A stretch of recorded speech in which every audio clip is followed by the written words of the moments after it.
Eu acho que está escrito que está gravando. Então, sejam todos bem-vindos à aula de hoje, dia 26 de abril. Então, dando sequência aos textos, hoje é o capítulo 22º, certo? Sobre a imparcialidade del juez e a direção da investigação oficial de delito.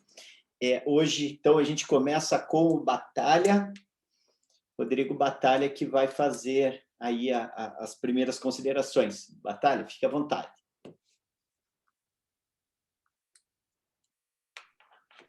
Obrigado, professor. Boa tarde, senhor, os colegas. Então, o professor já apresentou o título do capítulo, então vou direto para as minhas considerações com relação ao tema. Eu gostaria de iniciar fazendo até um comentário pessoal com relação a esse capítulo, que me chamou bastante atenção de plano, que foi até, eu não diria que uma desconexão dele com relação aos demais capítulos, mas que ele, muito pelo contrário, ele está muito imbricado com relação aos temas que nós já tratamos, mas é que ele tem um aspecto diferente, porque até como o professor Falco já destacou ao final da última aula, ele nos trata propriamente de um capítulo que fala sobre processo penal, penal material, ou até filosofia da linguagem. Ele está muito mais próximo, ainda que mencione esses temas, do direito constitucional, né? E eu diria até de uma maneira mais específica de um plano de fundo de filosofia política, que é justamente com essa noção que o professor Vives ele chama a atenção naquela introdução ao capítulo, que ele fala que a noção de imparcialidade dele estará vinculada a uma noção de liberalismo político, e que a noção de imparcialidade que ele vai oferecer é uma definição, não um conceito ontologicista, né, mas uma ideia de imparcialidade que se reporta à linguagem comum e que, ao fundo, é um conceito político, porque ele está extremamente imbricado com a forma a partir da qual uma sociedade se organiza. Então, esse quê político da noção de imparcialidade que o professor Vives trabalha nesse capítulo, ela está orientada à ótica da razão pública, e é justamente nessa razão pública que se vincula a questão política e a percepção de que a noção de imparcialidade que vai ser oferecida ao longo do capítulo, ela não tem uma pretensão de universalidade e nem uma pretensão de que convença a todos, ainda que o professor Vives apresente argumentos a partir dos quais, e até depois da minha leitura, eu me senti convencido de que essa é uma versão bastante relevante e adequada no que se refere à imparcialidade. Então, ali, a questão de imparcialidade dentro do liberalismo político, o professor retoma essa questão de não pretender convencer a todos, e ele menciona que essa exigência de um conceito universal, ela, na realidade, é, ela, ela se retoma a questão da razão pública, que deveria haver uma noção de imparcialidade durante todas essas discussões que se vinculam à razão pública, por assim dizer, mas que quando se remete à questão específica da burocracia e aos juízes, precisa-se de uma noção mais delimitada e mais específica do que seria especificamente essa questão da imparcialidade. Então, o professor Vives delimita que não basta exigir que um juiz ele se abstenha dos seus interesses pessoais e de tudo aquilo que não seja a aplicação do direito. É preciso que também se tenha uma noção de que o juiz ele não vai se julgar. Eu, quando li esse trecho numa primeira vez, eu até fiquei um pouco com dificuldade de entender exatamente o que o professor Vives estava querendo relatar, a essa noção do juiz se julgar, me pareceu um tanto quanto estranho, mas seria a ideia de que o magistrado ele não pode ser sujeito e objeto do julgamento, e porque isso feriria a imparcialidade. E essa ideia, ela conduz até uma das noções principais que eu pude identificar no capítulo, que seria a questão de que o juiz ele não pode assumir a dupla função, de que seria investigar e julgar ao mesmo tempo. Eu acredito que se ele fizesse isso, ele estaria incorrendo nessa definição do se julgar. Foi o que eu entendi, ao menos, dessa parte. Então, eu retomo aqui um ponto que o professor Vives utilizou para abrir o capítulo, que é a concepção que ele vai defender, que a imparcialidade significa, em termos práticos, dentro do processo penal, que o juiz ele não vai poder promover a investigação. ou seja, se afastando dessa noção de inquisitoriedade. Ele também fala que, e ele vai explicar melhor isso depois, que não basta que um juiz ele coordene a instrução. O juiz não pode fazer isso por diversos motivos aos quais eu vou me referir posteriormente. Então, o conceito que o Vives ele apresenta é de que a investigação caberia ao Ministério Público e o julgamento ao juiz, havendo essa separação. E caberia, então, ao Ministério Público investigar, mas com diversos controles, para que também não se exacerbe nessa questão. O professor Vives, então, passa a expor o conceito de imparcialidade na Constituição Espanhola. É o subtítulo, né, do capítulo esse. E um ponto que eu diria interessante dessa parte do capítulo é que o professor Vives narra esses eventos, essa construção teórica a partir especificamente da sua própria vivência, que ele menciona que ele estava na condição de participante quando houve a construção dessa noção de imparcialidade na Constituição Espanhola.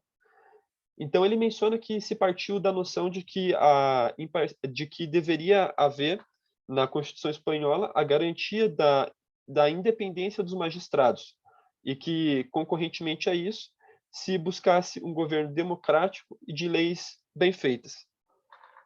Contudo, se percebeu, e o professor Vives destaca isso com exemplos de alguns da própria experiência que ele teve, né, que ele menciona no início do capítulo, de que a independência dos magistrados não é suficiente, porque ele aqui retoma o Wittgenstein para mencionar que, na medida em que se você confere uma independência absoluta ao juiz, há uma violação do que se pode interpretar da própria norma. E aqui eu cito o excerto que o professor Vives citou do Wittgenstein, que seria: se o sentido de uma regra é deixado livre à interpretação daqueles que a aplicar-lhe-ão, então pode-se fazer tudo, concordar ou discordar dela, e por isso a regra como tal desaparece. Então seria o que o professor Vives chama de uma sombra que essa absoluta independência dos magistrados poderia acarretar. Também o professor Vives questiona a noção de governo democrático que foi encampada, porque ele menciona que isso se confundiu como uma exacerbação da vontade da maioria. Então, essa noção democrática não ficou muito bem implementada na Constituição Espanhola, de sorte que ela acabou se confundindo com eu não sei se seria possível de mencionar uma ditadura da maioria, porque eu acho que aí também seria um pouco exacerbado, mas ele menciona os problemas da confusão do que seria um governo democrático com o que seria a vontade da maioria. E, por fim, ele também menciona que essas leis bem feitas não foram tão bem feitas assim, porque a noção de bem feita, principalmente no que se refere à lei penal, era instrumentalizar na maior expoente possível o poder punitivo. Então, a lei boa seria a lei que punia bastante, e não é exatamente isso que define se uma lei é boa ou não.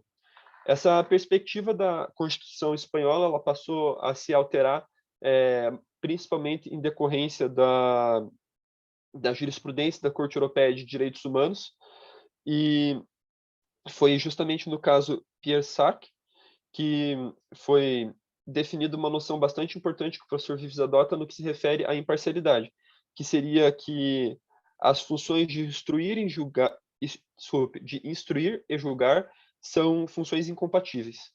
Então, é justamente o que o professor Vives fala no início do capítulo, que a investigação deveria ficar a cargo da fiscalia, né, que seria o equivalente ao Ministério Público, e ao magistrado caberia julgar. E, à luz da jurisprudência da Corte Europeia de Direitos Humanos, houve uma alteração ou uma mudança nos entendimentos que eram exarados pelo Tribunal Constitucional Espanhol, e se chegou à noção de que a imparcialidade exigiria do juiz que ele não possua funções processuais próprias de parte, e que o juiz também não pode realizar atos, manter relações jurídicas com as partes ou manter relações de fato, que exteriorizem uma prévia posição favorável ou contrária, que seja anterior ao julgamento. Isso eu faço uma leitura de uma tradução minha da leitura do capítulo, né? Desses dois conceitos, essas duas ideias, se passou a falar em uma noção subjetiva e uma noção objetiva do que seria a imparcialidade. Essa noção, depois ela é substituída pelo entendimento da Corte Europeia de Direitos Humanos por uma noção de imparcialidade processual e pessoal, mas o motivo pelo qual isso ocorre é muito importante em todas as teorias do professor Vives no que se refere ao desenvolvimento de uma teoria da ação significativa, e que seria retirar esse elemento mental, porque essa definição do que seria uma imparcialidade subjetiva seria um dado que teria que ser resgatado da mente do juiz, e isso seria impraticável, pelos mesmos motivos também que você não pode vislumbrar uma ação que tenha seu início na mente do juiz. Isso daí é um conceito, desculpa, uma ação que tenha origem na mente do agente.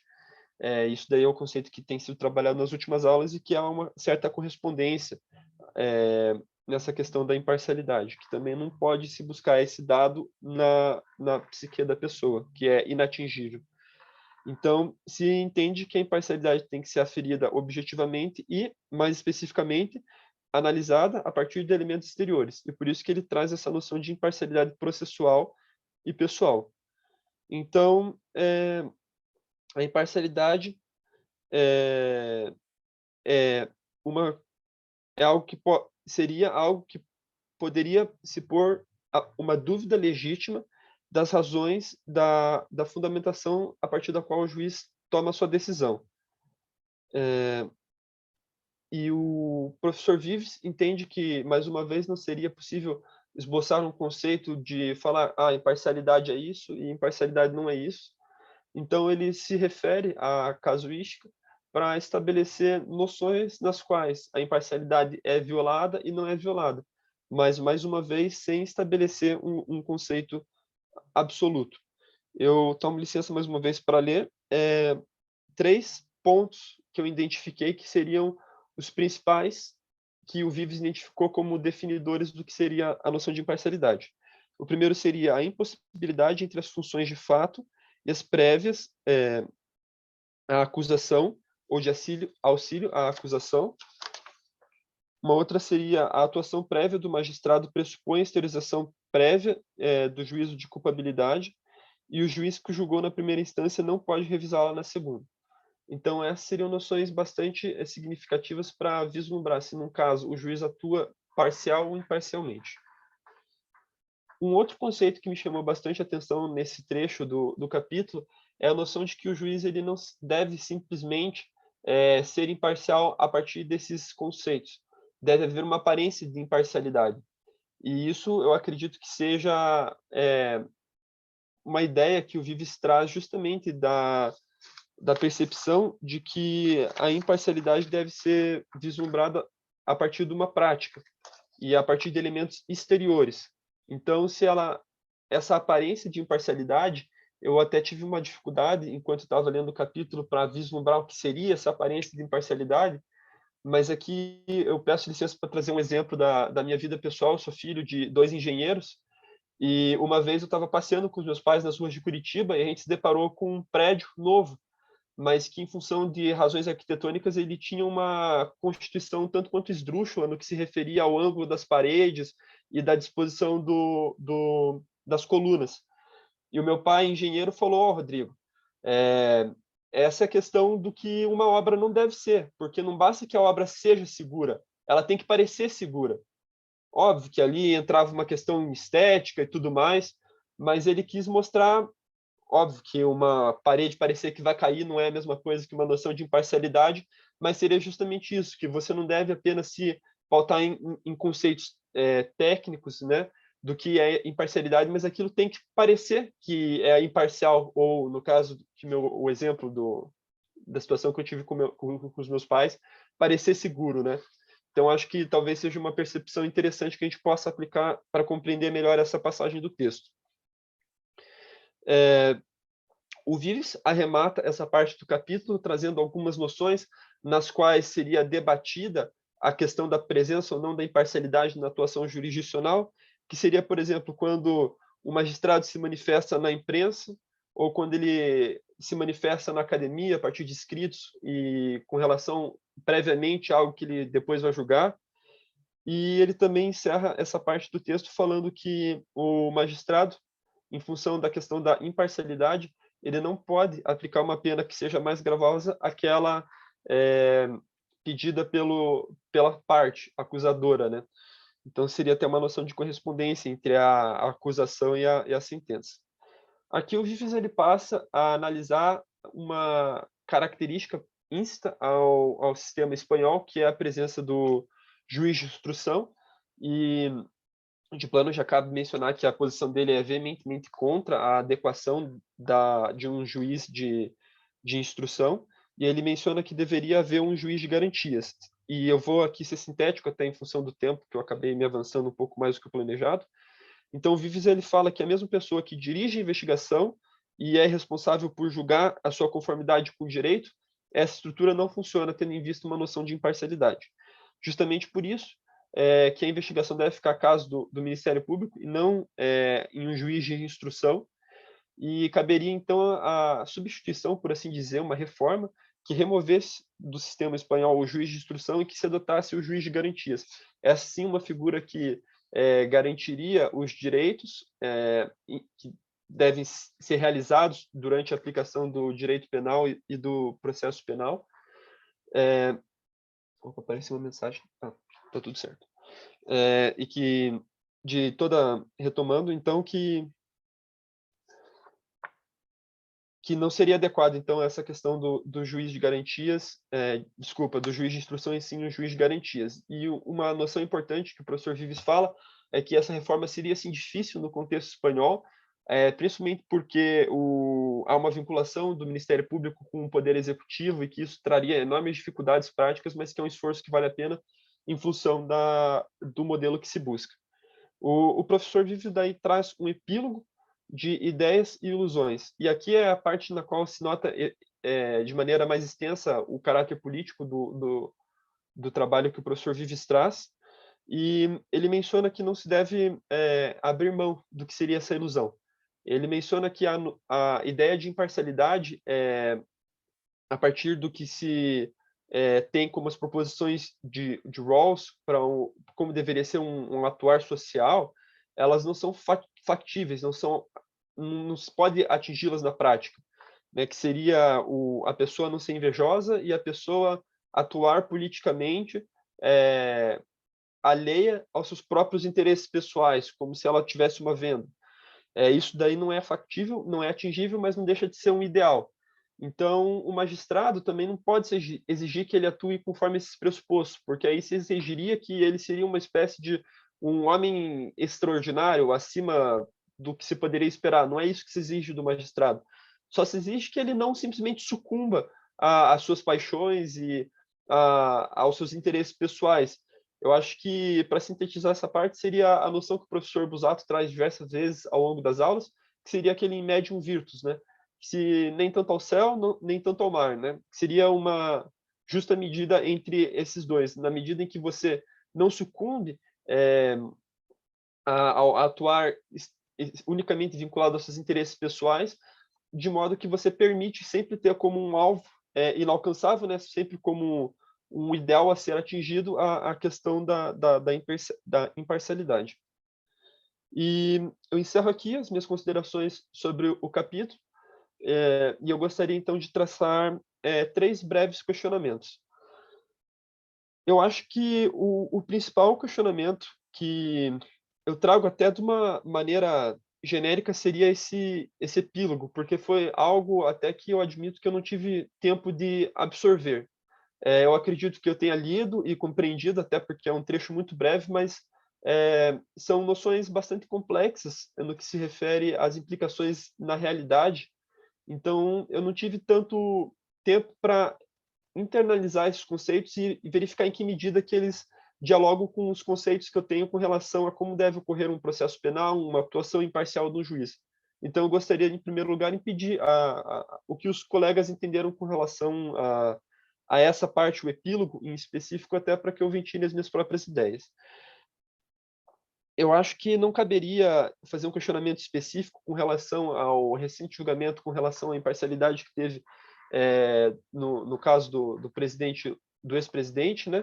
porque até já foi um assunto que foi incidentalmente tratado nas últimas aulas, mas eu não poderia deixar de fazer a menção a esse tema num capítulo que trata sobre a imparcialidade, mas eu acho que não caberia, de minha parte, pelo menos, depois se alguém quiser levantar algum ponto específico, mencionar esse tema, mas acho que não caberia uma menção específica, um questionamento específico, mencionar apenas em função da relevância recente do tema.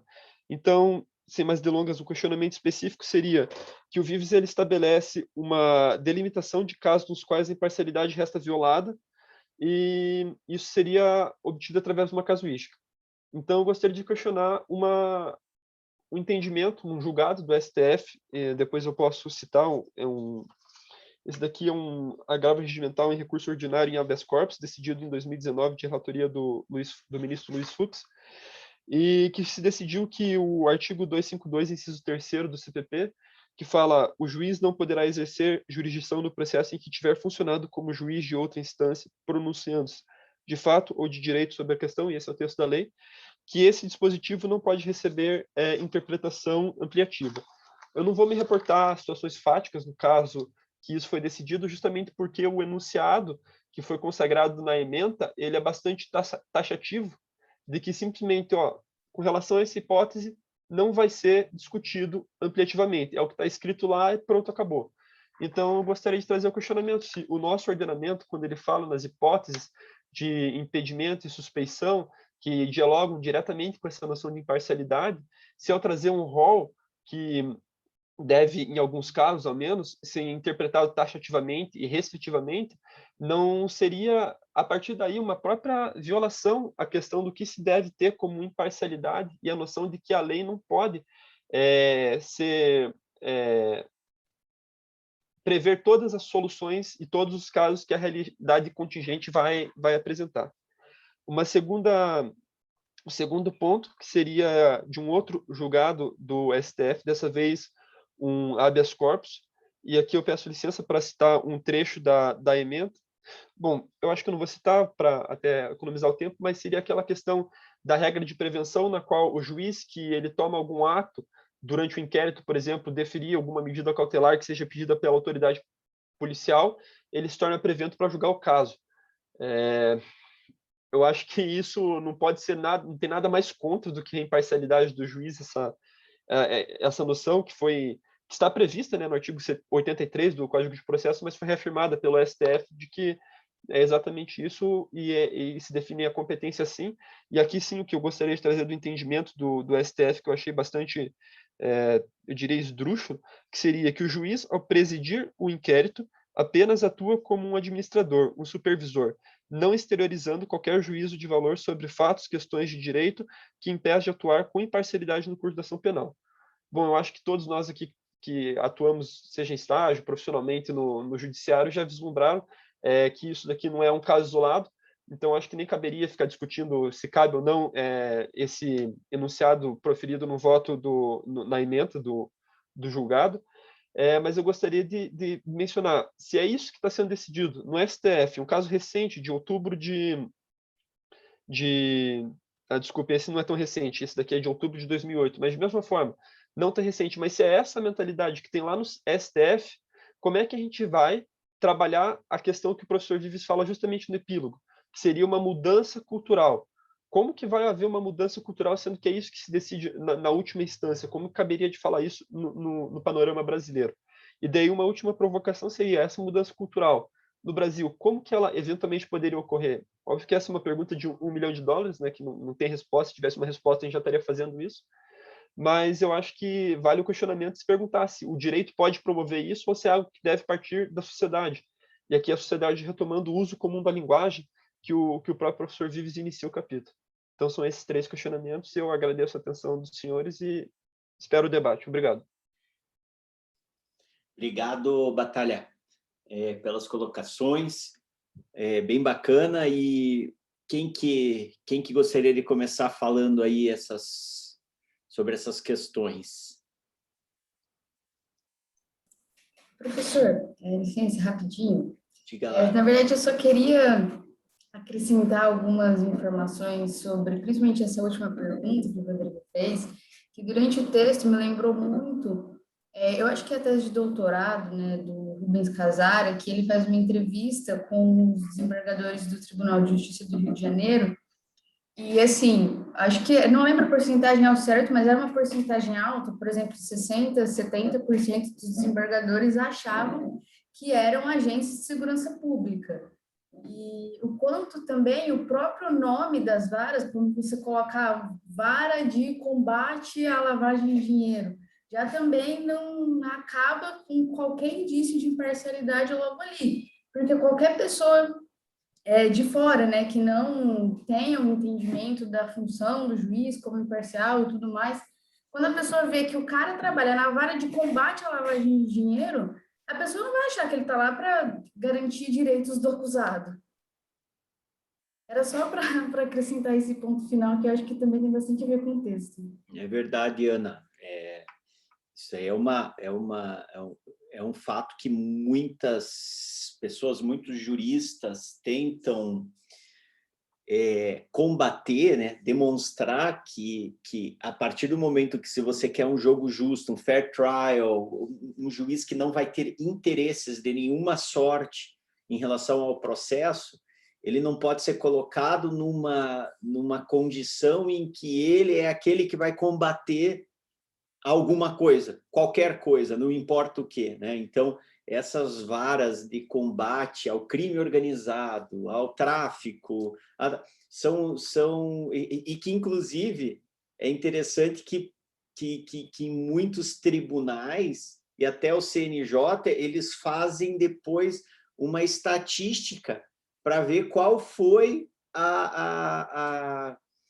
a produção, né, do juiz, ou quanto, e medindo por porcentagens o quanto de condenação e o quanto... Bom, isso daí é uma coisa que é um total absurdo, porque obviamente que você gera um interesse no juiz em tentar, como você mesmo falou, né, o juiz achando que ele tem que combater a criminalidade de alguma forma, que ele participa disso, né? E que ele precisa tomar atitudes concretas e diretas, atos, para que isso seja combatido. E isso já faz com que ele perca aquela imparcialidade. Diga, Núbia. Já pegando o gancho um pouco com a Ana e também com o que o Rodrigo falou a respeito, que ele não conseguiu fazer muito bem essa ligação com o que o Vives fala sobre o Ross, e o Vives fala exatamente aquilo que nós podemos observar da leitura dos livros de Ross. Eu não cheguei a ler a obra dele inteira, mas pelo pequeno conhecimento que eu tenho, ele trata no livro dele sobre uma teoria da justiça que, na verdade, ela é utópica, porque não tem como nós implantarmos aquela questão do véu da ignorância, que seria vamos decidir as regras dos jogos sem sabermos qual posição neste jogo nós ocuparemos, de forma que, quando nós ocuparmos, elas sejam justas, vamos assim dizer. Então, isso que ele traz para o juiz, essa noção de imparcialidade do juiz, ao julgar, ao nós trazermos as regras do jogo, de como vai ser o julgamento do indivíduo, nós não sabermos exatamente qual posição nós vamos ocupar. Eu acho que seria basicamente essa ligação, essa noção de imparcialidade utópica. Por quê? Porque o juiz, quando ele está julgando alguém, ele já sabe a posição que ele ocupa. Não tem como você voltar atrás e criar uma regra do jogo numa posição original de ignorância. Não tem mais como se aplicar isso. Eu acho que é mais ou menos isso. Legal. Obrigado, Núbia. Raissan, é nesse sentido também? Bom, boa tarde, professor, boa tarde a todos, colegas. Basicamente o seguinte, aproveitando um pouco o comentário que vocês estavam fazendo, ao ler esse capítulo, a primeira coisa que eu me lembrei foi daquele curso lá do Chile, que o professor Rodrigo fez também, no qual eu também participei. E lá no Chile eles diziam que o princípio básico para você ter um sistema acusatório é que o juiz não vá atrás das provas. Porque quando o juiz ele vai atrás das provas, quando o juiz ele se propõe a descobrir a verdade dos fatos, descobrir qualquer coisa nesse sentido, essa busca pela verdade, né, ele acaba pautando o processo penal por um silogismo regressivo. Porque o juiz ele começa com uma resposta e aí ele vai às premissas. Ele começa com a ideia de que o sujeito, o réu, ele é culpado ou que ele é inocente, e a partir disso ele vai construir uma instrução probatória para comprovar o ponto que ele originalmente partiu, um silogismo regressivo. Então, eu acho que assim, o link legal que dá para fazer nesse capítulo aqui é justamente esse link de que juiz não deve ir atrás de provas. Juiz ele deve ter o papel de julgador, imparcial, preocupado com a justiça, preocupado o quê? Dignidade ao réu. Dignidade em que sentido? Que ele seja julgado como uma pessoa digna e detentora de direitos. Não como um acusado que está lá num processo inquisitorial, que você tem que extrair a verdade dele, qual seja que for essa verdade, entende? Tratar o réu como um sujeito de direitos. Então, acho que assim, o link legal que dá para se fazer aqui é isso, é que cada um dentro do processo penal, cada ator, atue na sua própria posição. E aí o modelo chileno, acho que é um modelo bem bacana para ilustrar isso aí. É isso, só um pequeno comentário. Obrigado, Raissan. Pode falar, Guilherme. Professor, na verdade é para fazer também um link com isso que o Batalha disse a respeito da mudança cultural e também com que o Raissan estava falando sobre o modelo chileno, é que lá eles também tiveram esses problemas com mudança cultural, né? Porque chegou um momento em que alguns juízes eles não estavam se sentindo aptos a aplicar um modelo acusatorial, como estava sendo proposto, e a opção que lhes foi dada foi se aposentar para forçar essa mudança cultural, né? Então, essa seria uma das vias, mas ela tem os seus problemas também, né? Porque você forçar um juiz a se aposentar não é algo tão simples. Era mais um breve comentário, professor. Lá no Chile eles enfrentaram essa dificuldade, né? Porque tiveram que chegar aos juízes e conversar, não somente com os juízes, mas com o pessoal da fiscalia também, né? Para que houvesse essa mudança de mentalidade. E os juízes que não se adaptaram com um modelo acusatório, um modelo democrático no processo penal, esses foram convidados a atuar em outras áreas, atuarem na área civil, ou até aqueles que optarem pela aposentadoria, a aposentadoria foi concedida a eles, né? Mas é complicado, essa mudança cultural, eu concordo que é difícil. E aí eu pergunto para o professor Rodrigo, como que nós podemos fazer essa mudança no Brasil, professor? O que o senhor enxerga aí à nossa frente, nesse contexto pelo qual a gente passa? Que eu enxergo, daí já passo a palavra para o Paulo e para o Batalha de novo, nessa ordem, é justamente que a gente tem uma Constituição que já tem 33 anos, 33, é isso? 33 anos e que já previa o modelo acusatório a partir da interpretação dos direitos e garantias e que até agora a gente tem que ficar discutindo de mudança de mentalidade, né? Então, se lá no Chile foi a partir dos anos 2000 e eles forçaram, aqui no Brasil é complicado porque, veja, que não está desatrelado a uma ideia de poder, né?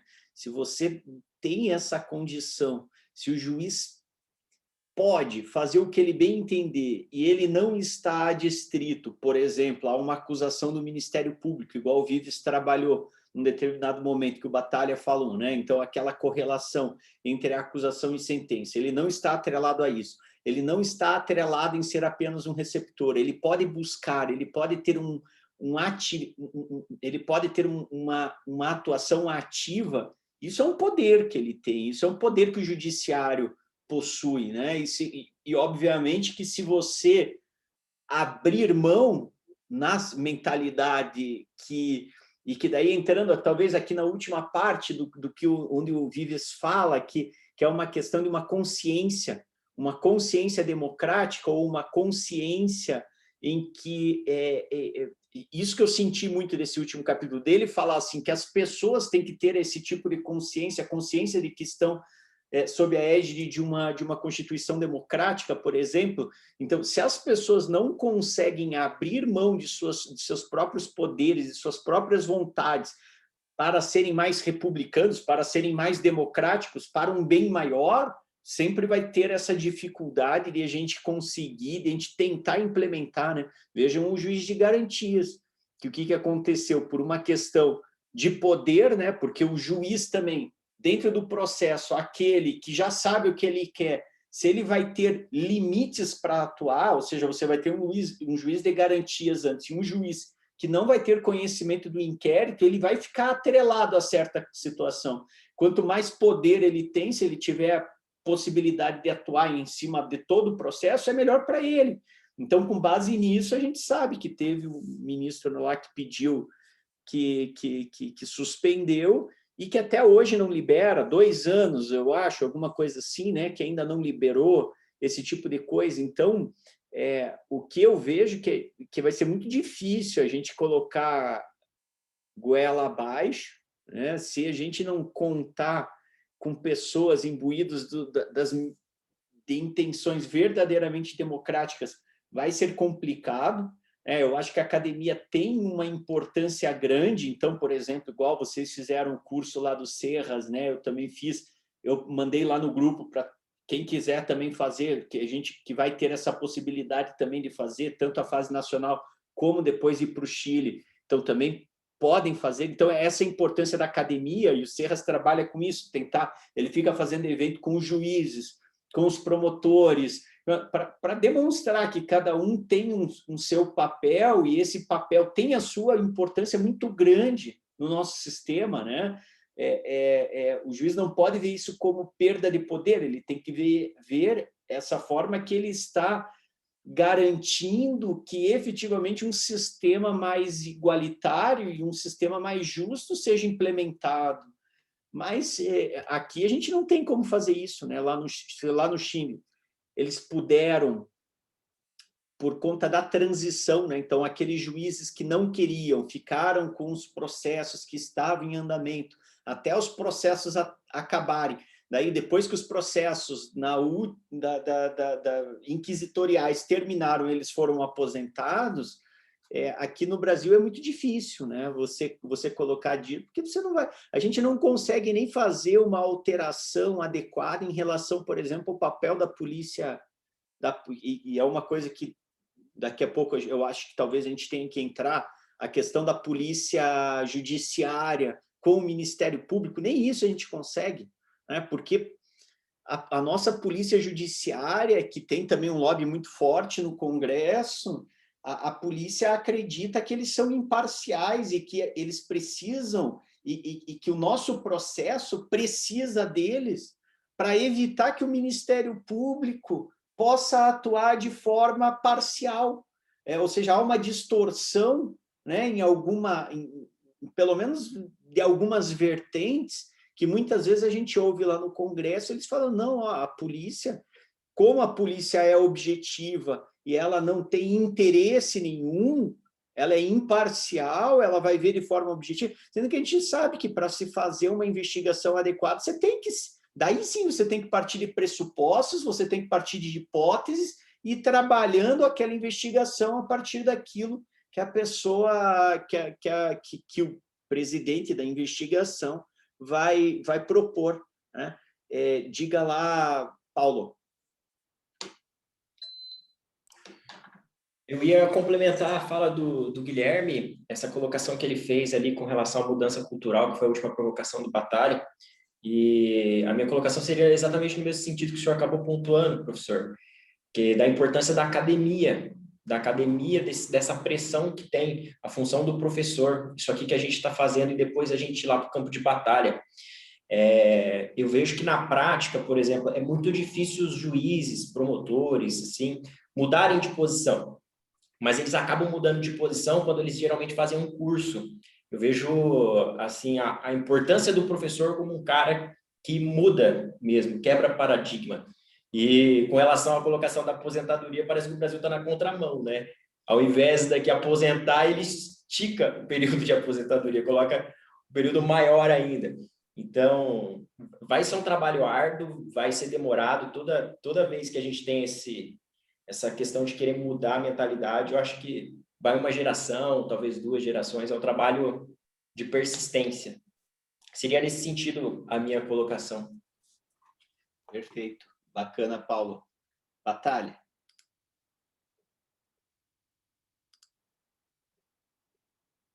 Não, com o microfone desligado. A minha colocação seria, em um primeiro ponto, justamente no que o senhor falou, professor Rodrigo, que é a questão do poder.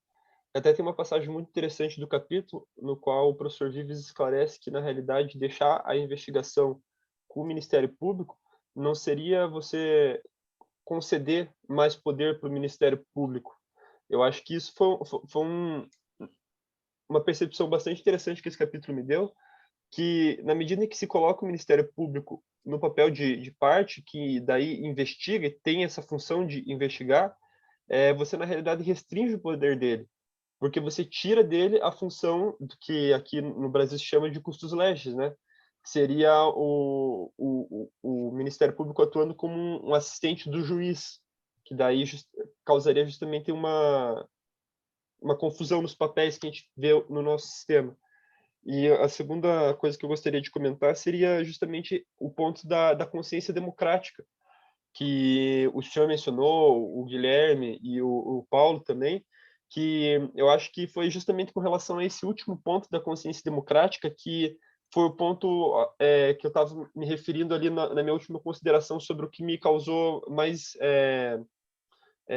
me chamou mais a atenção no epílogo, que foi o que mais me ensejou reflexões, porque ouvindo o que vocês falaram até me fez pensar se a ideia do capítulo seria menos do que é a imparcialidade no processo penal e mais do que é a imparcialidade nas relações políticas da sociedade como um todo, que é justamente a ideia, agora retomando, né, no raciocínio, o que ele fala no começo do capítulo, que seria a noção de imparcialidade é uma razão pública, mas que para o juiz é algo mais específico. Aí ele passa a detalhar, mas a ideia inicial que ele traz no capítulo é justamente a imparcialidade como uma razão pública que orienta a atuação das pessoas.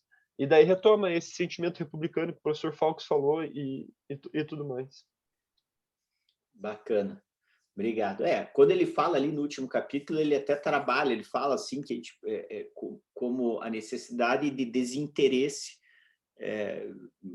a mim, não sei vocês, mas me pareceu no sentido de falar que as pessoas, principalmente as que atuam em todo esse jogo, não apenas no processo penal, elas têm que ter menos interesses pessoais. Então, o interesse coletivo, democrático, a importância disso, né? Então, a gente chega numa situação em que tem que se ter muito cuidado. A gente vê todas essas reformas, como as reformas do CPP estão difíceis, e cada um tenta puxar para um lado, a polícia, o Ministério Público, a magistratura, e dá a impressão que ninguém tenta ver a advocacia, e quando o mais importante era ver, né, pelo lado, efetivamente, da Constituição e como fazer para assegurar que aquele jogo seja justo. Então, a gente consegue perceber esses interesses que as pessoas têm, e principalmente as instituições possuem, para assegurar poder a si próprio, e não para utilizar de forma democrática ou republicana. Outra coisa ali que aparece, que o Batalha também comentou, né? Eu acho que foi o terceiro ponto que ele comentou, essa questão da prevenção. A própria prevenção é um instituto que você tem que repensar em relação a isso, ao judiciário. Ultimamente tem se falado muito da imparcialidade ou essa necessidade da originalidade cognitiva, inclusive dos juízes de segundo grau, porque você tenta garantir com o juiz de garantias que o juiz que vai julgar, ele não tenha nenhuma predisposição em relação ao caso, não tenha nenhum preconceito. Mas, desde o início de qualquer operação, por exemplo, em que se entram com habeas corpus, pedidos de prisão, recursos, quando isso chega no segundo grau, é sempre o mesmo desembargador, porque tem a prevenção desse desembargador. E daí, quando chega o recurso posteriormente, lá no final, depois que tem uma sentença condenatória, quando chega o recurso lá no final, quem vai analisar não tem nenhuma originalidade cognitiva, porque ele já teve contato com tudo. Principalmente, ele já tomou medidas restritivas de liberdade em relação às medidas. E daí, aqui, é o que eu também senti em relação ao texto do Vives, quando ele tenta explicar o modelo espanhol, que é bem diferente do nosso, né? Vocês conseguiram perceber que boa parte do texto do Vives, ele está criticando o sistema a partir do juiz que poderia anteriormente acusar e condenar, mas ele também chega em diversos momentos do texto a falar da necessidade de que o juiz não tenha, não acesso, mas que aquele juiz que tomou decisões no decorrer do processo, inclusive decisões importantes que adentraram a questões sensíveis do processo, seja de prova, seja sobre a liberdade, etc., não seja ele que vai julgar. Então, veja como aqui a gente também pode casar com o nosso processo, tá? Tanto, então, a originalidade cognitiva, por exemplo, em relação ao segundo grau, que eu já falei, então, essa questão de você ter o desembargador prevento, isso daqui inviabiliza a gente ter um recurso que vai ser um recurso em que vai ter um julgamento imparcial, tá? Porque esse juiz ele já analisou anteriormente. Mas se a gente tirar do segundo grau e trouxer para o primeiro grau aqui, também. Porque, vejam, o juiz que analisou a prisão... Então, imagine, o juiz analisou a prisão preventiva, então ele entrou em questões da ordem pública, sobre o risco de reiteração, já disse que o sujeito é perigoso, que ele é membro de uma organização criminosa, que se ele ficar solto, ele vai cometer novos delitos, e por isso que ele prende. Ele analisou uma série de questões, deixou o cara preso 2 anos e meio, e chega lá para uma audiência de instrução e julgamento para ele decidir o mérito da questão, qual que é o estado mental que ele vai estar, e veja como até não dá, talvez, um senso de obrigação para o juiz de ser coerente. Então, a gente entrar na questão da dissonância cognitiva, ele não entrar em dissonância cognitiva, ele tem que ser coerente. Como é que a decisão dele vai ser incoerente? O cara enfrentou a cada 6 meses, ele teve que falar que o sujeito é perigoso e tem que ficar preso. Para chegar no final de 3 anos, ele fala, pô, esse cara é inocente. Então, foi mal aí, galera. Olha, mandei mal para cacete esses 3 anos, foram 5 decisões erradas minhas, o Ministério Público não conseguiu comprovar além da dúvida razoável, estou absolvendo por ausência de prova, estou absolvendo por qualquer coisa. Então, vejam que ele vai também ser coerente no momento de julgar, e isso é o interesse que ele tem. Então, o texto do Vives, eu achei interessante quando ele trata essas questões das fases no processo espanhol, como cai aqui, porque lá na fase espanhola, eles têm essa situação em que o juiz ele decide uma série de questões no decorrer do processo e, no final, ele também decide sobre a responsabilidade do sujeito, coisa que aqui no Brasil a gente tem também. Se a gente não pode falar que no Brasil não é o juiz que acusa, lembrar a ideia, né, que o Jacinto sempre bateu, a questão é a diretriz que a gente utiliza. Ok, ter um Ministério Público e ter um juiz não significa que é um sistema acusatório. Se esse juiz ele pode adentrar nas funções do Ministério Público uma série de vezes e de situações distintas, desde, por exemplo, claro, agora com o pacote anticrime não pode mais, né, se dá um jeito que não pode mais se decretar prisão sem pedido do Ministério Público. Bom, mas até agora se fazia, né? Ou de que o juiz, igual tem no texto do Vives, ele pode ir além do que foi pedido na denúncia. Isso o novo CPP não altera em nada. Eu estava analisando ali, o novo CPP não altera em nada. Ou seja, o Ministério Público denuncia por X, o juiz pode condenar por X ao quadrado. E não altera. Ou o Ministério Público, que é o titular da ação penal, pode pedir a absolvição e o juiz pode condenar? Pode. Ou seja, isso é típico de um sistema inquisitorial. O juiz pode ir além, o juiz pode buscar, pode fazer, pode ter interesse. Então, isso no texto do Vives, ele deixa bem explícito. Né? Alguém quer falar alguma coisa relacionada a isso? O professor, Por favor. Desculpa, Guilherme.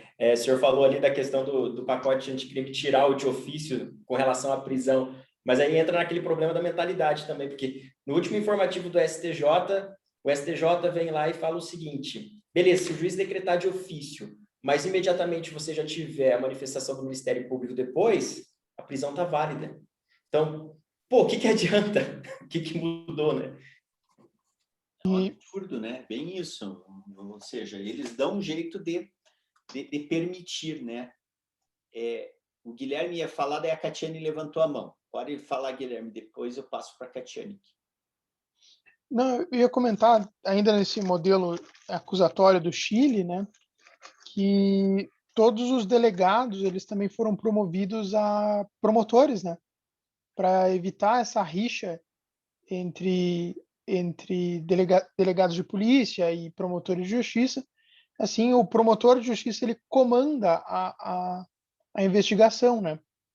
Então, é uma perspectiva bem interessante do modelo chileno. Né? Se o Ministério Público é a parte que vai, e o Vives ele fala isso, né? É a parte que vai sustentar perante o judiciário o lado dele. Claro que a gente precisa de regras, para que isso não saia do controle. Que tipo de controle a gente poderia falar? Que se utilize de uma determinada função para se fazer vingança ou para a busca de interesses pessoais, e por isso que, por exemplo, diversos países têm regras, e eu acho que eu já até comentei aqui, por exemplo, o Tribunal Penal Internacional tem regras em que, se a promotoria descobrir qualquer prova que seja favorável ao acusado, ela é obrigada, porque é a promotoria que faz a investigação, ela é obrigada a fazer o disclosure, a informar a outra parte. Então, ela não pode guardar, esconder, não, isso aqui não me interessa. Não, se você vai fazer uma investigação, e mesmo a promotoria no TPI, né, que faz toda a investigação tem que ser, tudo que for coletado tem que ser dado ciência para a defesa, inclusive o que for desfavorável à acusação, porque a acusação não é buscar a condenação a todo custo. É buscar uma condenação se houver elementos para se buscar a condenação. Né? Então é isso. Diga, Catiane. Oi, professor. Eu tenho uma dúvida, mas eu peço desculpas a vocês, colegas, porque esse capítulo foge bastante daquilo que eu conheço. Mas vamos lá. Vou tentar ser clara na minha colocação. O professor Vives deixa bem claro, então, que a imparcialidade absoluta é impossível, mas que a gente pode conseguir trabalhar de uma forma que ela possa vir a ser mais razoável, né? Que a gente possa implementá-la de uma forma mais adequada. A minha dúvida é como que a gente pode, no sistema brasileiro, buscar trabalhar essa imparcialidade quando os próprios mecanismos do direito penal, do processo penal, eles indicam aspectos de parcialidade. Por que eu pergunto isso? Porque eu estava folhando o Código de Processo Penal e no artigo 6º, no inciso 9º, quando vai falar do inquérito, esse inciso me pareceu extremamente valorativo. E aí eu tento ao máximo possível fazer uma separação do direito né, e da moralidade desses aspectos valorativos, mas particularmente esse inciso me pareceu incorrer justamente nesse tipo de critério, ou seja, ele até vai nos, de certa forma, estar presente quando o professor Vives fala das questões políticas, né, dessa relação que o indivíduo tem perante a sociedade. E, então, assim, nesse momento do inquérito, parece que essa política dessa relação que o indivíduo tem na sociedade e a forma como ele é visto perante o inquérito está sendo mensurado. Então, se já nesse momento do inquérito eu acabo já colocando esses aspectos valorativos, como que ao longo de todo o processo o juiz pode trabalhar essa imparcialidade? Não sei se eu me fiz entender, professor. É que, para mim, justamente parece que aí já se fugiu das próprias pretensões, né, do direito penal, enquanto buscar aplicar a lei de uma forma que ela não fique, não seja subjetiva. Né? Não sei se seria bem isso. Tatiane, lê para a gente o que você leu do CPP, qual que é o artigo, por favor? Assim, um minutinho. Ele está no artigo 6º, quando ele vai trabalhar a questão do inquérito. Pode ler, só vou fechar minha cortina aqui. Pode ler, que eu estou ouvindo. Tá, só um minutinho aqui, professor. Só um minutinho que saiu da página aqui. Só um minutinho.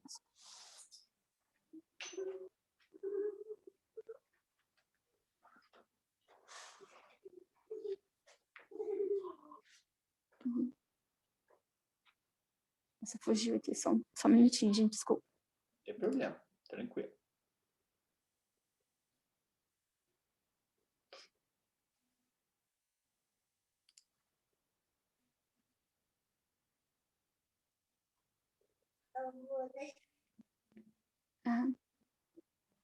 Aqui, ele vai estar falando do inquérito policial, né?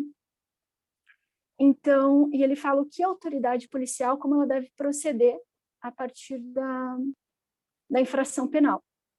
Então, ele fala no inciso 9, averiguar a vida pregressa do indiciado, sob o ponto de vista individual, familiar e social, sua condição econômica, sua atitude e estado de ânimo.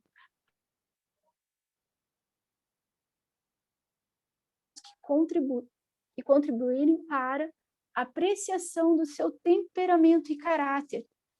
Quer dizer, isso é extremamente relativo e também, dependendo do contexto, do momento, no tempo, espaço, esses são aspectos que vão variar bastante na minha interpretação. Né? E eles estão diretamente vinculados a questões valorativas. Então, já de cara, no inquérito, parece que já tem essa não sei se contaminação seria a palavra correta, professor, mas foi isso que me levou às dúvidas. Entendi. Ó, eu acho que tem duas situações que a gente pode casar aqui em relação, inclusive, ao texto do Vives. Percebam que quando ele vai explicar sobre a ausência da imparcialidade como princípio na Constituição Espanhola, do princípio da imparcialidade, porque ele diz que não está expresso, né? Que é uma situação em que se interpreta. Ele fala principalmente por conta do momento em que a Constituição foi realizada, que a Constituição foi feita, que foi após a ditadura franquista, em que se necessitava se dar um apoio para os juízes, né? Então, o foco foi a criação de garantias para os juízes, para os magistrados. E o princípio da imparcialidade é como se fosse um contrapeso. Então, nisso que você falou, eu vejo mais ou menos a mesma coisa. Tá? Aqui no Brasil, quando a gente está falando de imparcialidade, ou quando a gente está falando num Código de Processo Penal que vai garantir que as partes tenham os direitos, a gente vai ter que lembrar também da parte histórica. O nosso Código de Processo Penal é da década de 40. Tá? O nosso CPP é da década de 40 e tem uma influência, né, do Código Rocco italiano, que era um código fascista, enorme. Por isso que a gente fala que o nosso sistema é inquisitorial. Acontece que a gente teve a Constituição no meio do caminho, em 88, Só que não adiantou muita coisa, porque continuam a aplicar o CPP e não a Constituição. A interpretação conforme a Constituição ela é muito difícil e para o nosso judiciário ela é extremamente subjetiva, tanto que coisas básicas no nosso Supremo são de difícil solução. Hoje até estava num dos grupos dos criminalistas, eles relembrando uma situação de uns 2 anos atrás, quando eles estavam discutindo se o juiz podia fazer as perguntas em primeiro lugar ou não, ou se tem que ser o primeiro, e daí era um caso em que, o nosso código já foi alterado, a Constituição é acusatória, significa as partes têm que fazer as perguntas, o juiz no máximo pode complementar, o que eu sou contra, mas pode complementar. E era um caso que chegou no Supremo que a juíza começou. E daí tem um diálogo no voto deles e o Barroso perguntando assim, olha, eu gostaria de saber, tem alguma diferença? Isso faz alguma diferença? Perguntar primeiro, depois? Daí o Fux fala, porque a ordem dos fatores não altera o resultado, não sei o quê. E daí o Marco Aurélio, se não me engano, o Alexandre de Moraes falam, não, faz diferença sim.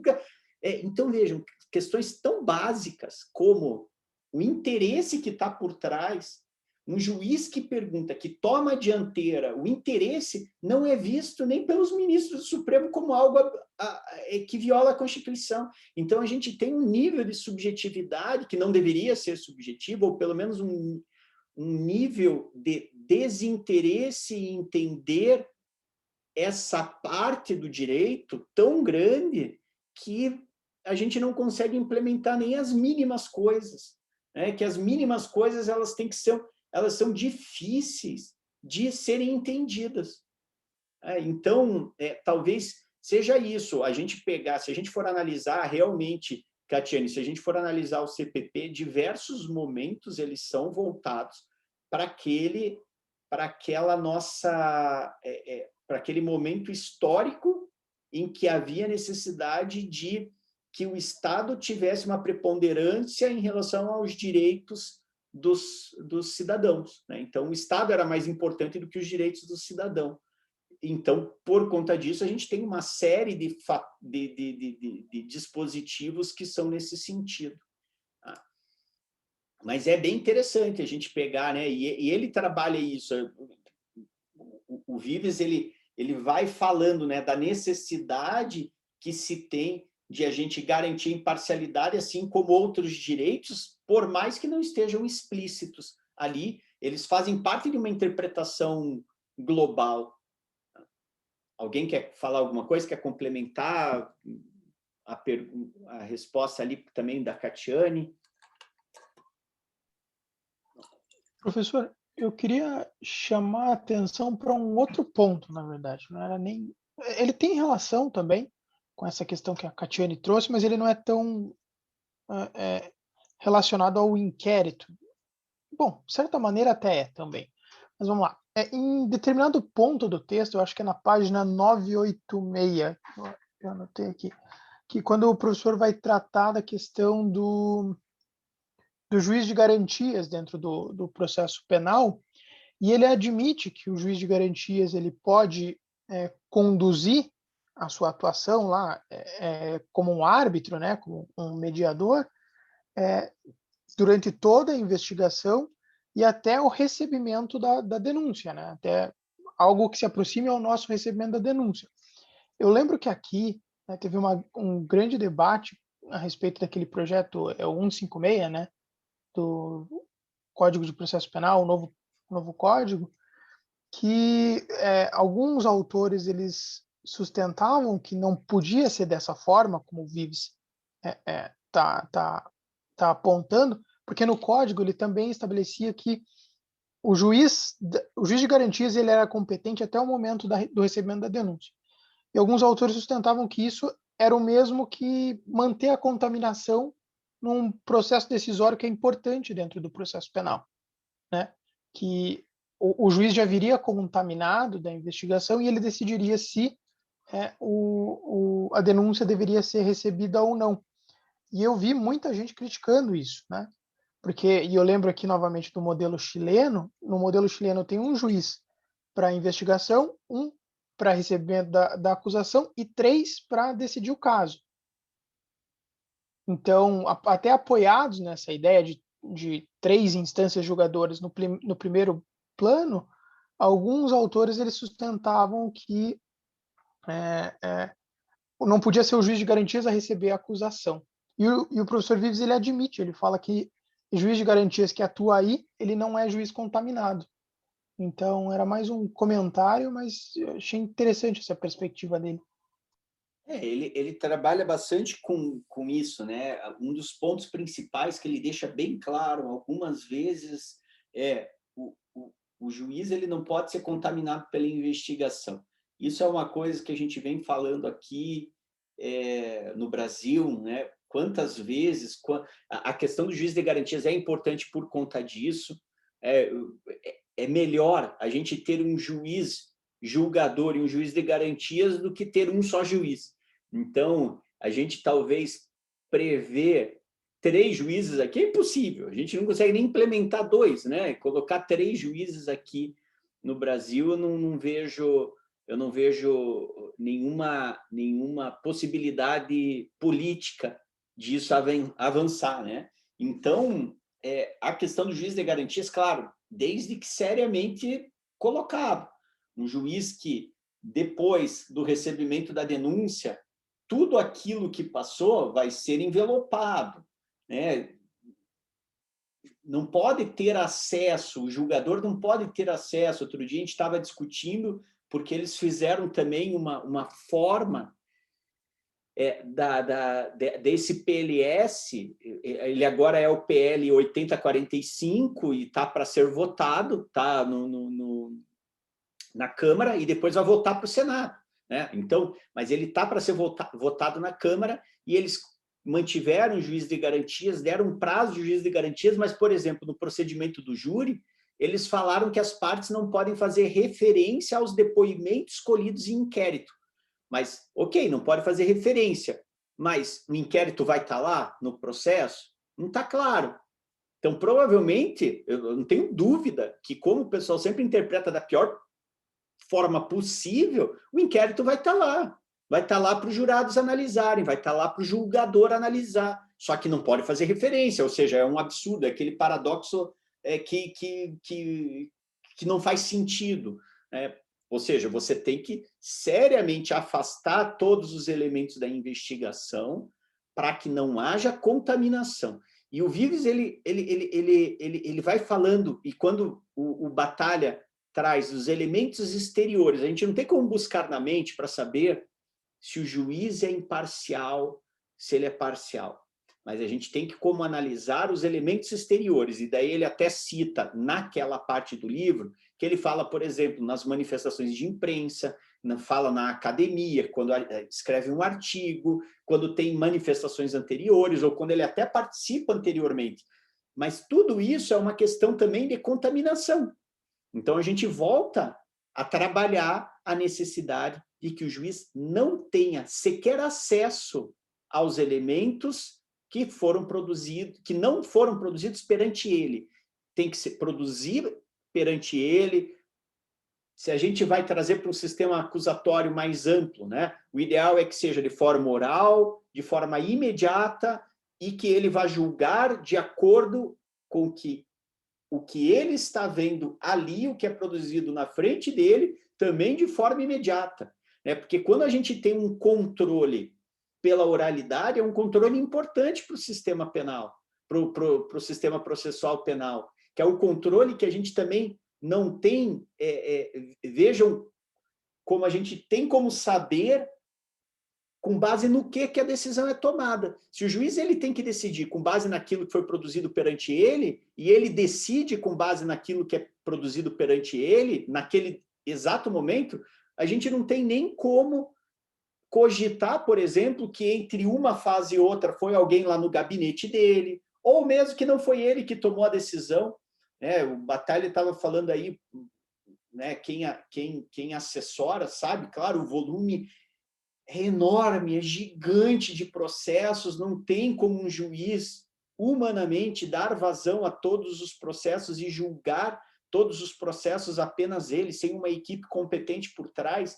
Mas se você tem uma prevalência oral, o juiz tem que decidir com base naquilo que está lá. Daí não vai ser junto com a assessoria, talvez depois a sentença, a fundamentação seja com a assessoria e tal, mas se você garante uma imediatividade por parte, imediatidade, caramba,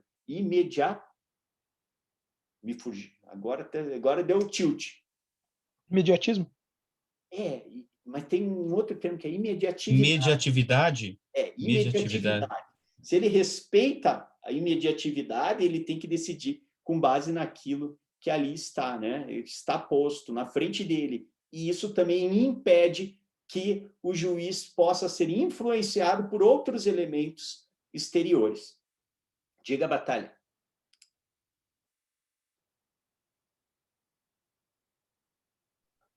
Professor, com relação a isso que o senhor está falando sobre a questão da produção de provas na audiência, eu não vou arriscar o caráter imediato perante o juiz, eu acho que tem até o trecho que o professor Vives fala sobre a questão das provas pré-constituídas. Eu posso estar equivocado, mas eu acredito que seja nesse capítulo que tem uma passagem com relação a isso.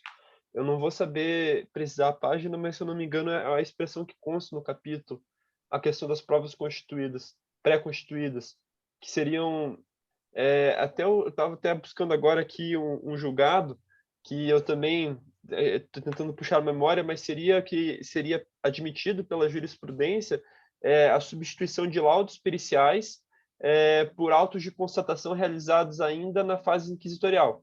Não para crimes de tráfico de drogas, né? Porque aí precisa daquele laudo pericial, do toxicológico.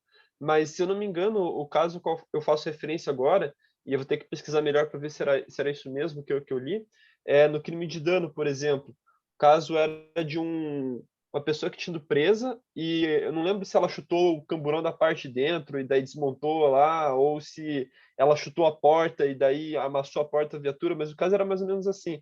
E que daí, para constatar o dano, ao invés de ter alguma outra prova, não tinha fotos, não tinha nada, se aceitou o auto de constatação.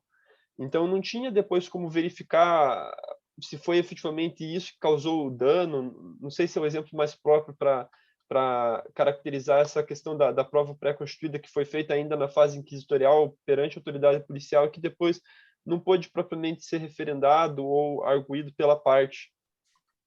Claro, pessoal, que existem provas que não são repetíveis, né? Existem provas que não são repetíveis e essas provas, obviamente, que elas podem ser utilizadas perante o judiciário. Mas isso que você falou é interessante porque justamente esse critério de repetibilidade da prova é um dos critérios que a gente tem que levar em consideração quando fala da necessidade da prova ser produzida perante o juiz.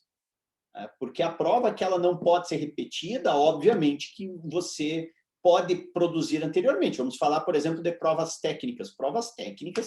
Provas científicas, obviamente que você não pode deixar para produzir perante o juiz ou perante as partes. Você tem que ter e daí a importância também de você ter uma polícia científica aparelhada para elaborar e cumprir todas as regras relacionadas à cadeia de custódia e tudo mais, né? Então, é interessante. E só mais 2 pontos aqui que eu tinha que falar. A questão, mais uma vez, voltar para o Batalha, quando ele fala dos elementos exteriores, a gente puxa, inclusive, ele trabalha com isso em relação ao dolo, né? O dolo, como é que vai comprovar? Não tem como você entrar na mente do sujeito para saber como ele estava pensando. Aquele é coerente. Do juiz também não tem. Mas tem como saber se a partir do momento em que ele está expondo alguma questão. Mais um risco também em relação a quando o juiz fica perguntando para a parte. As perguntas, elas dizem muito em relação aonde o sujeito quer chegar, ao que o sujeito quer comprovar, o que ele pensa, né? Então, esses elementos externos, esses elementos exteriores vão ser, obviamente, muito importantes. E aqui no Brasil, a gente sabe a quantidade de ministro, de desembargador que dá entrevista e que se manifesta, e isso são elementos que a gente sempre tem que estar prestando atenção, né? Eu já evito me manifestar sendo advogado. Então, pô, juiz, pelo amor de Deus, não deveria se manifestar nunca, né? Porque sabe que isso é um elemento que é uma prova de que ele se manifestou de tal situação, ou de que ele tem uma inclinação X ou Y.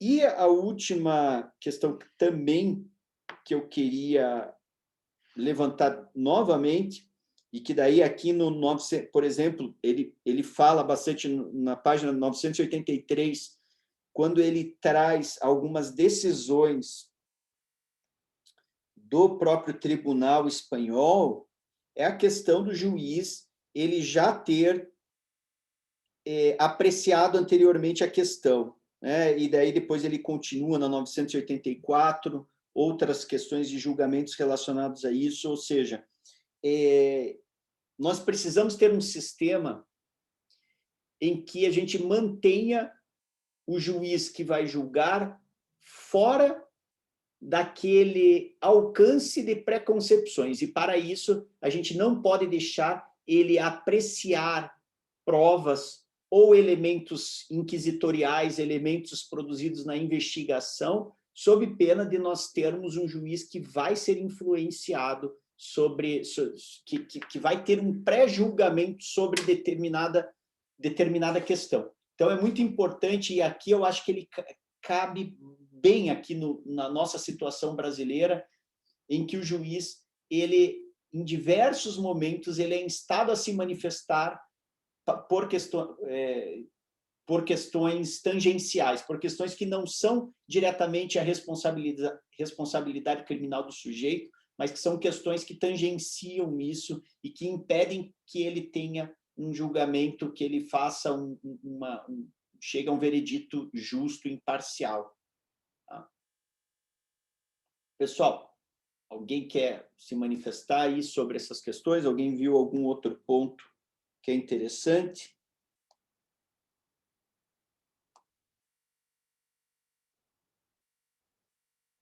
Deixa eu ver, no 991 ele fala de novo da questão do juiz de garantia, trazendo a questão das provas, né, que são produzidas.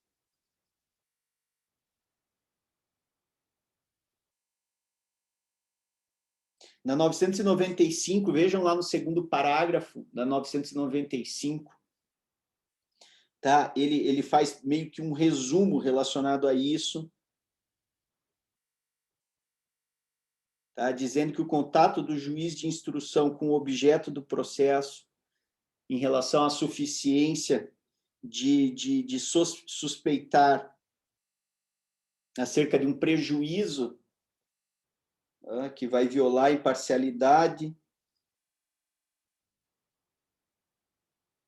Daí ele fala da necessidade da investigação por parte do Ministério Público. Pessoal, essa questão, inclusive, dessa possibilidade da investigação por parte do Ministério Público, o STF já enfrentou, né? O STF enfrentou, decidiu que o Ministério Público tem poder de investigação e esse projeto de lei agora, eles estão tentando tirar esse poder, né? Então, obviamente, provavelmente por conta aí de um lobby por parte das polícias que conseguiu fazer com que os deputados eles tirassem esse poder investigatório do Ministério Público novamente, né? Diga, Paulo. Na verdade, assim, deve ser lobby das polícias, com certeza, mas, assim, o Batalha falou lá no início, né, quando ele falou do que o professor trata aí da questão de que não se trata de dar mais poder, mas, na verdade, de tirar poder quando a gente passasse para o Ministério Público essa atribuição de comandar a investigação. E eu concordo com ele e com o que o Batalha falou, porque, assim, há um lobby muito forte, eu digo isso porque eu vivi minha vida na polícia. Ninguém quer, assim, embora a Constituição diga lá, em letras garrafais, que cabe ao Ministério Público aquela vigilância externa, na verdade, que nunca se determinou como é esse controle externo, não é do MP, o controle externo das polícias? Está lá. Então, assim, mas isso não acontece. Na prática, nunca aconteceu. Eu nunca vi um promotor numa delegacia cobrando um inquérito de um delegado. Nunca vi. Para ver os inquéritos, como é que está o andamento, nunca vi. Então, assim, isso é letra morta. Mas, assim, eu acredito que isso seria de extrema importância, porque a gente precisa de controle na investigação. E aí a gente volta para essa situação que o Batalha falou. Não sei se alguém vai querer tratar. É um assunto que a gente sabe chato, porque está aí, já foi decidido, tal, mas a gente volta sempre para ele lá do que aconteceu na 13ª, né? Essa coisa, essa mistura, tem que acabar, tem que separar, não tem jeito, né? Juiz, o cara não vai conseguir, sim, então vamos para o juiz de garantia, está aí, está na lei, está aprovado, suspenso há mais de quase 2 anos e ninguém, uma canetada de um juiz, de um ministro, até hoje ninguém resolveu o problema. Então, assim, a gente está aí esperando, está aí o juiz de garantias, pode resolver, e a gente coloca o Ministério Público com essa atribuição, de fato, de investigar, e dando essa responsabilidade, ele vai fiscalizar a lei, porque é atribuição dele também, mas ele tendo esse peso de investigar e separando ele, afastando ele do juiz definitivamente, eu acho que a gente resolve o problema. Agora sim, porque não dá para continuar com a investigação que não existe no Brasil, não existe investigação. Pode ter um estado ou outro aí que seja um pouco melhor, mas não existe investigação de fato no Brasil. Os processos, quem trabalha aí em TJ vai dizer se eu estou mentindo, eu não tenho esse número. Mas, assim, eu me arrisco a dizer que 80% do que vira processo é flagrante de polícia militar. E flagrante de polícia militar que eu vou lá, o juiz fica olhando para mim, eu dizendo para o cara que fiz errado, o advogado do réu não consegue me contraditar, porque os caras não conseguem, e a palavra do polícia hoje é lei, pô. O cara diz e condena. Eu fico triste porque assim, eu ficava vendo, eu digo, rapaz, o cara está vendo que eu estou dando a oportunidade dele defender o cliente dele, porque eu não caiu do céu para mim essa informação, entendeu? Tem alguma coisa ali que ele pode esmiuçar, mas os caras não vão atrás. Então, assim, a condenação é com base na palavra do polícia hoje, até hoje é assim, e polícia que prende flagrante, porque não tem investigação. Então, assim, tem que ter um controle disso. E, assim, eu acho que dando poder ao Ministério Público para esse fim, a gente unificaria, porque a gente tem 3 polícias, né? Civil, militar e federal. Cada uma tem uma informação diferente, num compartimento. Cada um faz o seu, entendeu? E aí, assim, a coisa não funciona. E aí a gente vê a condenação absurda com base na palavra do policial e tem julgado lá no STJ, em tudo quanto é TJ por aí, que a palavra do policial é suficiente, por mais que ela seja absurda, esdrúxula. Eu digo isso que eu vivi minha vida inteira vendo isso. E eu digo, porra, isso não vai mudar nunca. Você condena um cara ali numa situação que a prova é débil, é fraca, quase não existe, mas a palavra do polícia vale. Então, assim, como controlar isso? Tendo alguém para fiscalizar de fato. Aí, já que a Constituição manda o MP controlar a atividade externa, que esse controle se dê de fato, que controle a investigação, que cobre do delegado o inquérito que está lá parado há 2 anos e o cara nunca manda para o judiciário, prescreve crime, pô, com o inquérito na delegacia e nada acontece. Isso é fato. É fato. Então, assim, é isso. A gente, a cultura, vê o Barroso lá brigando com o Marco Aurélio, aí o senhor estava falando mais cedo dessa questão da cultura. O cara tem que se aposentar, o cara é iluminista, tá querendo, tem que combater a corrupção. Porra, não é papel do juiz, não. Aí o cara fica brigando lá com o outro, porque recuperou não sei quantos milhões. Não é papel da discussão, não era aquela. Não era de saber se a Lava Jato recuperou. Não era isso, era saber se a coisa foi bem feita, se respeitou a regra do jogo. Era essa a discussão. Então, assim, é como os meninos falaram aí, pô, não quer, faz como no Chile, vai embora, meu filho, ou então vai fazer outra coisa, vai vender banana, não dá para ficar aqui atrapalhando, entendeu? É isso. É bem isso, Paulo. É sério. Concordo. Claro, precisa ter a discussão, ela tem que ir para o âmbito dos direitos e garantias. Não é uma discussão utilitarista, não pode ser uma discussão utilitarista, não pode ser uma discussão também de gostos pessoais, se a pessoa é a favor ou contra, se gosta, se ama, se odeia. Isso tanto faz, não importa, né? Por processo penal não pode existir isso. Tem que ser um jogo justo, sério. E se for comprovado que a pessoa cometeu, independente de a gente amar ou odiar a pessoa tem que ser condenada, né? Mas tem que ser, como a gente já viu nos outros textos, comprovado além da dúvida razoável e pronto, né? E tem que controlar esse caminho. A legitimação do processo penal é importante, porque é a partir daí que a gente vai ter lá uma pena que vai ser interposta que efetivamente vai ser aquela que seria devida. A gente precisa do processo penal para legitimar o direito de punir do Estado. Sem isso não dá, não adianta, né? Só para dar um exemplo para o senhor, entender assim, o que é a minha chateação com isso, porque ó, a polícia normalmente, um flagrante de crime permanente, que até, embora o STJ já tenha se manifestado, o STF, mas ainda se passa que aqui embaixo, se o cara não tiver como recorrer, vai ser condenado a 7, 10, 12 anos e vai comer a tranca dele, entendeu? Às vezes não tem condição de recorrer, aceita a sentença e acabou. Mas, assim, o tráfico de droga, o crime permanente, do cara achar a droga dentro de casa, pô, a gente chega lá e faz a prisão, alguém dá a informação, a gente vai lá e diz, eu entrei na casa do sujeito e encontrei a droga. O advogado não tinha coragem. Eu escrevi isso em 2012, fiz um TCC numa pós que eu fiz sobre essa questão, porque eu achava errado o que eu fazia e ninguém questionava. Porque, assim, eu entro, dou o flagrante. Aí, lá na instrução, estou lá, testemunha do MP, que a investigação não existe, o Ministério Público rola lá, os policiais e pronto, beleza, vamos lá, vamos para o jogo. Aí chega lá, eu estou lá, eu falo a verdade. Eu fui, tive informações anônimas de que ele estava com droga dentro da casa dele, fui lá e assim, ofereci a minha entrada e ele autorizou, eu entrei e encontrei a droga. O cara podia ter dito ao advogado dele, não, mas não foi bem assim, ele não deixou, eu não deixei ele entrar com essa benesse toda, não. Eu estava com medo, deixei eles entrar. Então, houve, de certa forma, uma coação, mesmo que psicológica ali, eu pedindo, eu vou entrar, que eu sei que você tem droga aí, entendeu? O cara, então, entre.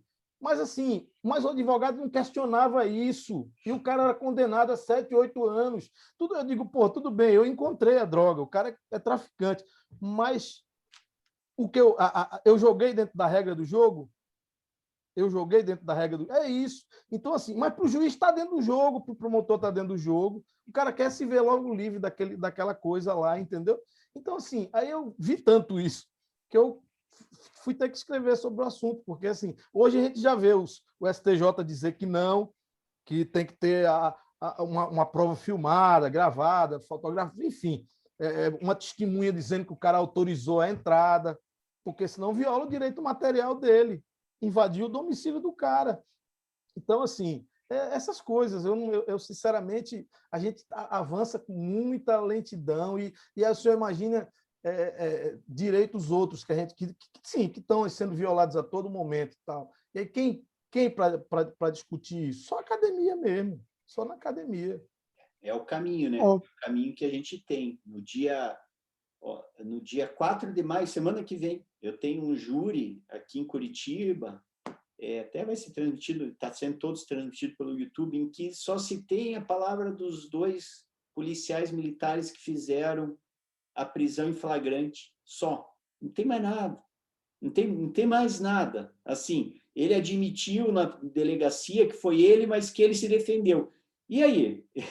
E daí você tem 2 policiais dizendo que prenderam ele, e que ele admitiu em legítima defesa. Só que, assim, gente, quando é processo em que não atrai atenção midiática, e alguém estava falando, né, porque a polícia às vezes faz um trabalho bem feito. A polícia faz um trabalho bem feito quando tem uma atenção da mídia, da comunidade, quando tem alguém pressionando, quando é visto, quando é cobrado.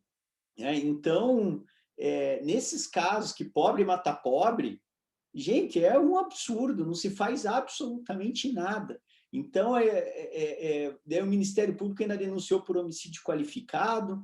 Mas não tem, sabe, quando não tem nada do nada, tem a palavra do sujeito que cometeu o crime que estava de efeitos de crack. Ou seja, não tem nada. Né? E agora ele está indo a júri. Então, eu nem sei o que eu vou falar assim, olha, pobre que mata pobre, daí, não tem nada, né? Mais ou menos isso, mas claro que daí, como são jurados, os jurados podem ir para um lado, para o outro, dependendo do que o Ministério Público vai falar. Então, falta a responsabilidade, né, de a gente ter um processo penal bem feito desde a investigação, que possa refletir numa condenação, porque, veja, homicídio é crime grave. É um crime grave, que as atenções deveriam muito estar voltadas para a solução, né, para a investigação e processo. Mas não foi feito nada, nem na instrução, nem na investigação, nem nada, né? Pessoal, mais alguém quer falar alguma coisa? Eu acho que a gente matou o texto por hoje. Professor, na verdade, só queria fazer uma pergunta para o Paulo César. Quando tu era policial, era em comarca do interior? Era comarca da capital? A minha vida na carreira policial foi o seguinte: eu passei 11 anos numa cidade de médio porte, dentro da cidade, Juazeiro, Bahia, uma cidade de médio porte, 300 mil habitantes, e trabalhei no rádio patrulhamento, né? No policiamento de rádio patrulha, né? Aquela coisa, né? Ali, aquelas ocorrências, roubo, essas coisas e tal, ali, aquele crime do varejo, né? Tráfico, essa coisa toda. E aí, depois de 11 anos, eu fui para uma unidade especializada, onde passei o restante da minha carreira, que era uma unidade que foi criada a gente estava aqui, na época, com uma situação muito difícil no polígono da maconha, muito crime, muita coisa. Aí foi criada essa unidade especializada e eu fui convidado a fazer parte. À época, eu fui fundador. E aí fiquei lá do resto do meu tempo na polícia, quase 20 anos. Aí, assim, o que eu fazia era narcotráfico, porte e posse de arma e roubo a banco, roubo a instituição financeira. Eu só trabalhava com isso o tempo todo. Então, assim, no ano, a gente fazia 3, 4 operações, na época dos governos ali do PT, entre 2004 e 2012, mais ou menos. A gente chegou a fazer 4 operações teletransportadas por ano aqui no polígono. A gente erradicava em cada operação dessa 1 tonelada de maconha, 800, 1 milhão de pés de maconha, 4 vezes no ano, você vendo aquilo se repetir o tempo todo. Aí, assim, você prendendo varejista, essa coisa toda, aí você vai começando a ver que a investigação não funciona, que as delegacias do interior, porque como eu atuava numa unidade especializada, eu atuava, no início era em todo o estado, aí depois foi diminuindo a área de atuação, foram criando outras que deu certo, outras especializadas nos mesmos moldes da nossa. Aí a gente ficou restrito, ultimamente, a só a região norte, é uma coisa de 60 municípios, só na região norte. Aqui, pegando essa beira de rio aqui, o polígono da maconha, tudo aqui, até que é do lado de Pernambuco, do outro lado do Bahia, e o Rio São Francisco no meio, né? Então, assim, descendo até ali a divisa com Sergipe, e aqui, Centro-Sé, Remanso, Pilão Arcado, Campo Alegre. Então, assim, essa região norte, quase 60 municípios, era onde a gente atuava. Aí, estouro de banco toda hora, roubo de banco naquela modalidade do novo cangaço, que os caras iam de dia, fazia aquele monte de gente refém, e era gente que lidava com isso. Então, assim, a investigação, pelo menos daqui do estado da Bahia, eu conheço. Assim, de Pernambuco também, aqui do sul do Piauí, por onde eu andei muito e tal. É por isso que eu estou dizendo, não existe. Investigação não existe. É o que a Polícia Militar faz e, às vezes, faz mal feito. Às vezes faz mal feito e isso é ratificado lá no processo, entendeu? É isso que com o tempo eu fui me incomodando com aquilo, né? Porque eu não via ninguém se rebelar, entendeu? E eu via que a gente estava, às vezes, acertando, mas aquela coisa. Eu ouvi muito isso. Não se faz um omelete sem quebrar os ovos. E isso era uma máxima que eu ouvia o tempo todo. Que assim, os fins justificam os meios. Aí vem você, entendeu como é? E isso parece que está voltando novamente, essa prática que hoje eu acho odiosa, entendeu? Antes eu não entendia. Eu achava aquilo normal porque eu achava que estava combatendo o crime, mas às vezes passando do limite, às vezes até cometendo crime também. Como eu falei, entrar numa residência sem autorização tá expressa do morador, ele me deixar entrar com medo, eu estou cometendo um crime de invasão do domicílio, porque eu estou coagindo ele está com medo, ele vê 8 homens, cada um com um fuzil automático na mão, não é? aí eu vou entrar em sua casa, eu me convido para entrar em sua casa. O cara diz, entre, vai dizer que não, aí está lá 200 quilos de maconha dentro da casa dele. Ah, está em flagrante, o crime é permanente e ninguém discute isso. Aí o processo vai, o cara toma a condenação dele. Então, assim, foi basicamente isso. A minha vida nos últimos 17, 18 anos foi só fazendo isso. Entendi. É porque eu fico lendo o texto, eu fiquei pensando nisso também, porque é muito fácil a gente trabalhar a questão da imparcialidade falando de grandes centros urbanos, né? Falando aqui de Curitiba, de São Paulo, Salvador, enfim. Mas quando a coisa vai um pouco mais para o extremo, um pouco mais para o interior, o juiz ele é tratado, ele é visto pela população como um anexo da polícia, um agente de segurança pública. Mas é isso mesmo, é isso né? mesmo. É isso né? mesmo. Então, isso eu acho que é alguma coisa que a gente tem que pensar também, né? Que é essa questão do juiz, não apenas nos grandes centros, em que ele tem todo um aparato que o suporta, mas também no interiorzão, porque no interior é ele e a população vai cobrar dele sobre o crime que está cometendo, sobre se absolveu, se não absolveu. Eu acho que é algo a se pensar, para fortalecer, inclusive, aquela ideia de cultura democrática que o Rodrigo tratou, né? É verdade, Guilherme, é verdade. É importante a gente... o Brasil é um país com proporções continentais, né? Então, tem que funcionar, né?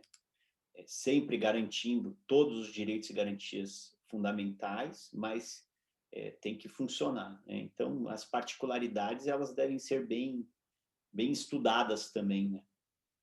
Para que a gente não tenha problemas nesse sentido. Pessoal, Eu ia fazer uma pergunta final, professor, até aproveitando, então, né, fazer uma pergunta para ti e para o Paulo César. Veja o seguinte, estávamos falando da função da polícia. Tá. Queria saber a opinião de vocês, e a opinião meio sincera. O que os senhores pensam sobre a questão de unificar a Polícia Civil com a Polícia Militar? Uma unificação de polícias, O essas ciclo propostas... completo, né? Exatamente, o círculo completo. O que o seu ciclo completo? O que os senhores acham pelo disso? que eu entendi, o Paulo César concorda, né, Paulo? Não, claro, lógico. Eu acho que quanto mais controle, melhor. Eu não tenho dúvida disso. Eu não sei se o ciclo unificado se vai funcionar, porque, como o senhor falou, tem a lobby dos coronéis, dos delegados, ninguém quer ser mandado por ninguém. Ah, se juntar, o delegado vai mandar no coronel ou vice-versa, como é? Para mim, o primeiro passo é desmilitarizar a polícia. Eu dou aula na academia e eu digo isso, os meninos ficam assombrados comigo, principalmente o sargento, só cabo, isso aí não, porque já estão lá dentro. Mas o que está entrando, o cara que está se formando soldado. Quando eu digo a eles que a gente tem que acabar com esse negócio de militarismo, que polícia não tem que estar... Polícia não é como o exército que está defendendo território, polícia não tem inimigo, e essa coisa desse ranço do militar, da gente ter que estar ali. Eu ouvia muito isso lá atrás, no início. Se a democracia entrar dentro do quartel, a disciplina sai pela porta dos fundos. Que a gente não podia ter democracia dentro do quartel. Era assim, senhor e não senhor. Hoje a gente já tem. O nosso estatuto hoje mudou muito, está mais democrático. Mas tinha coisa absurda lá, entendeu? Tinha coisa absurda já depois de 88. A gente não tinha direito à ampla defesa.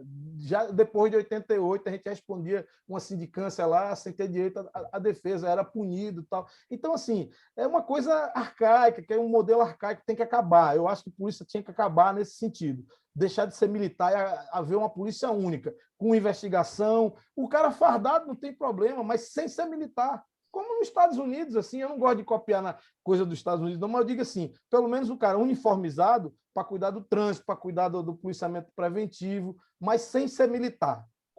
A gente não vai ter uma polícia democrática, essa que é a verdade. Eu era treinado numa companhia especializada para combater o inimigo, quer dizer, eu sabia que eu ia ter aí enfrentamento com um cara que rouba um banco, um negócio, mas não é inimigo, é um cara que está ali violando o sistema, porque acha que é uma forma fácil de ganhar a vida. Não é um inimigo.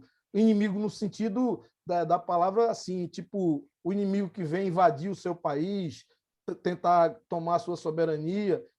Esse cara não é inimigo nesse sentido, entendeu? Então, assim, como o Raissan, para te responder, Raissan, eu, sinceramente, eu acho que é um projeto interessante, esse do ciclo completo, mas eu acho que melhor ainda seria, assim, você desmilitarizar as polícias, juntar tudo, entendeu? E ter realmente uma chefia, alguém que cobre ali e tal, e que fiscalize, o Ministério Público, não sei, mas, assim, essa coisa da autonomia para a Polícia Federal eu acho arriscado, muito arriscado, entendeu? Os caras não vão ter ninguém mais para controlar, farra o que quer e tal, usar isso como, assim, sei lá, politicamente eu acho arriscado. Então, eu acho que o caminho é esse aí, desmilitariza, tira o poder tanto poder dos governadores, né? E cria, assim, um comando, tipo, um MP, o MP para tomar, sei lá, enfim, é uma coisa difícil, não é fácil, não. Mas, assim, na sua opinião, deixa eu ver se eu entendi bem a sua opinião, então, Paulo César.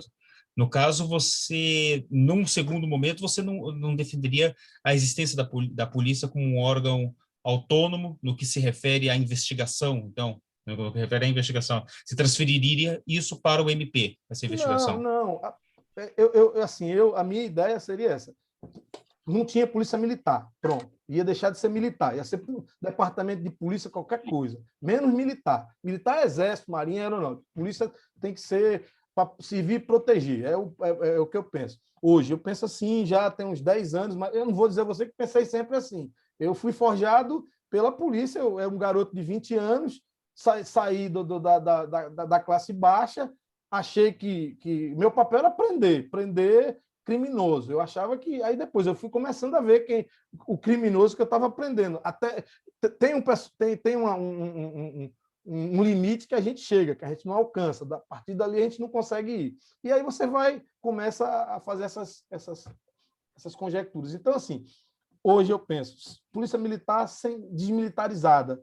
E esse ciclo podia juntar tudo, dar atribuição de investigação